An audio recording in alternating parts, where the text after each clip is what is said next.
Bonjour Monsieur Abbé. Donc si nous sommes aujourd'hui au musée de la Sala, c'est tout simplement pour la bonne raison que notre association Empreinte Positive a l'intention déjà de bien faire connaître aussi le musée lui-même, mais surtout le site du cimetière mérovingien qui n'est pas loin d'ici. Donc notre but, c'est de faire passer un sentier de randonnée par le site de Micheville, qui permettrait donc, ce sentier permettrait de relier le cimetière mérovingien avec un autre site, disons, voire historique, qui est celui du Titelberg au Luxembourg, au Grand-Duché de Luxembourg. Voilà. La première question que je vais vous poser, c'est tout d'abord, comment vous est venue votre passion pour l'histoire locale?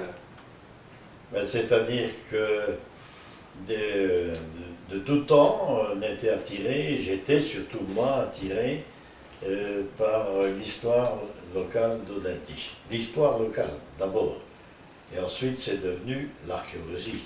Oui. Alors il s'est formé en 1967 une réunion, et nous avons formé là l'association de la Sala. Dès 1969, on a eu l'autorisation de fouiller.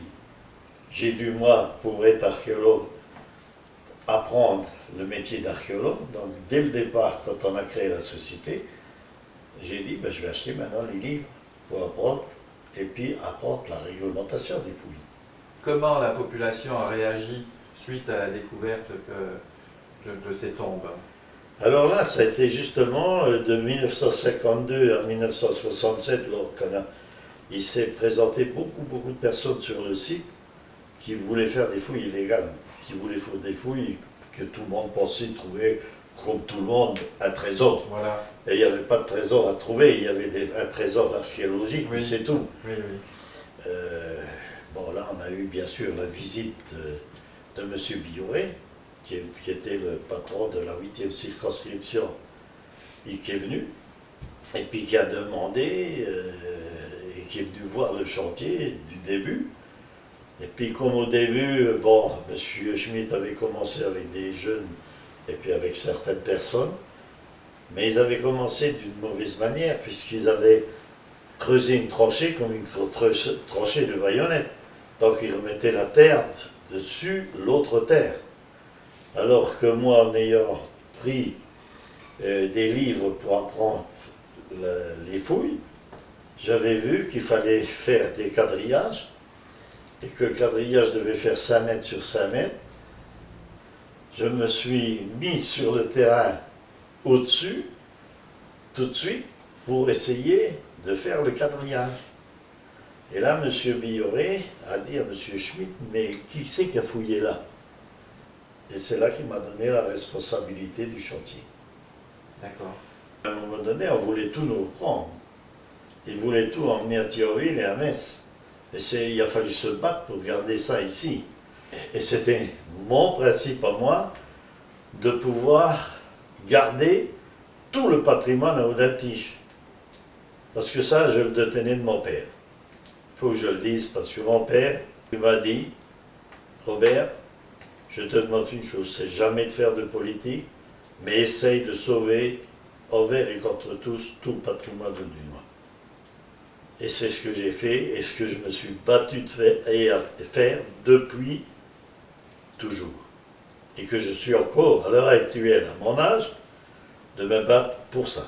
Mhm. Il y a combien de tombes? Les tombes, il y en a 203. Et on a retiré 350 squelettes. D'accord. Donc ça prouve que le site a été réemployé plusieurs fois. C'est pour ça que... Parce que des sites mérovingiens en France, on en connaît beaucoup. Oui. Mais très peu sont encore visibles. Mhm. Parce que les mérovingiens étaient des nomades. Ils voyageaient beaucoup et souvent ils opéraient en pleine terre. Et puis une fois enlevé le squelette et le mobilier, il ne reste plus rien. Tandis qu'ici, ils sont tombés sur des villas gallo-romaines. Et ils ont détruit les villas gallo-romaines. D'accord. Et toutes les pierres qui ont servi pour faire leur tombe, vous pouvez le voir, ils sont plus ou moins taillés d'un côté. Et les pierres qui n'étaient pas symétriques, ils les abandonnaient entre les tombes. C'est comme ça qu'on a retrouvé les têtes de statues, qu'on a trouvé la croix pâtée, qu'on a trouvé des pierres avec des motifs fleuris. Et tout ça, c'est à l'espace archéologique, c'est visible chez nous. Qu'est-ce qu'on a découvert de remarquable dans les tombes? Les bijoux, le mobilier funéraire des femmes, c'est extraordinaire. Pour le Bulgarier, il avait son armement, il avait le stramasax, qui était comme un glaive, qui n'était pas aussi long qu'une épée. Il y avait l'épée, il y avait les pointes de flèche, il y avait également des fourches de combat. Et on a une autre pièce, qui est celle-ci encore plus intéressante, c'est la croix pâtée. Celle-ci a été exposée 2 ans au Grand Palais du Louvre. Et à l'heure actuelle, puisque je viens d'acheter même le livre à Saint-Germain-en-Laye, dans le Grand Musée national de France, notre croix y figure. Et cette croix, elle a la particularité, c'est que le haut, c'est le début du christianisme, et le socle, il y a la rosace païenne. De même qu'on a retrouvé des statues gallo-romaines, on a la tête de Jeannon, on a la tête de Minerve, on a le cavalier à l'orguipède, on a Apollon.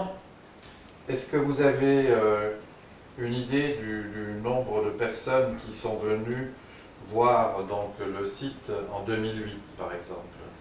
C'est-à-dire qu'en 2008, il y a à peu près 2000 personnes. Ce qui est remarquable, c'est presque tous des étrangers qui viennent.